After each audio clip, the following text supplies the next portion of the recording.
चंद्रकांत के हाथ लगा सरू का जन्म प्रमाण पत्र। उड़ गए चंद्रकांत के होश। जी हाँ दोस्तों, सीरियल सरू का आने वाला एपिसोड होने वाला है बेहद मज़ेदार। इसमें आप देखेंगे कि आखिरकार सरू के हाथों ही गणपति विसर्जन हो जाता है। इसके बाद जब चंद्रकांत सरू के कमरे में जाता है तो सरू वहाँ मौजूद नहीं होती, लेकिन जब वह कुछ ढूंढ रहा होता है तभी उसके हाथ सरू का जन्म प्रमाण पत्र लग जाता है। जन्म प्रमाण पत्र देखते ही चंद्रकांत के होश उड़ जाते हैं।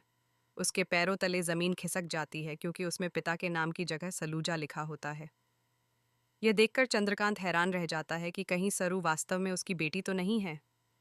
जी हाँ दोस्तों, अब खुलासा होता है कि चंद्रकांत ने झूठ बोलकर सरू को अपने घर में रखा था और सबको यही बताया था कि वह उसकी बेटी है। लेकिन सच्चाई ये है कि सरू, सलूजा और चंद्रकांत की ही बेटी है। जब यह सच चंद्रकांत के सामने आता है तो उसकी आंखों में आंसू आ जाते हैं।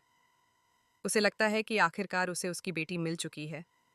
लेकिन अब सवाल ये है कि क्या वह सलूजा तक ये सच्चाई पहुंचा पाएगा। आने वाले एपिसोड में यह देखना बेहद दिलचस्प होगा कि चंद्रकांत इस सच्चाई से कैसे निपटता है। वहीं दूसरी ओर सरू और वेद की प्रेम कहानी भी अब नया मोड़ लेने वाली है।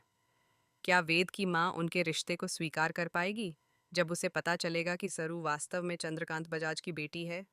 तो दोस्तों, आपको सरू और वेद की जोड़ी कैसी लगती है, हमें कमेंट में ज़रूर बताएं। फिलहाल के लिए बस इतना ही।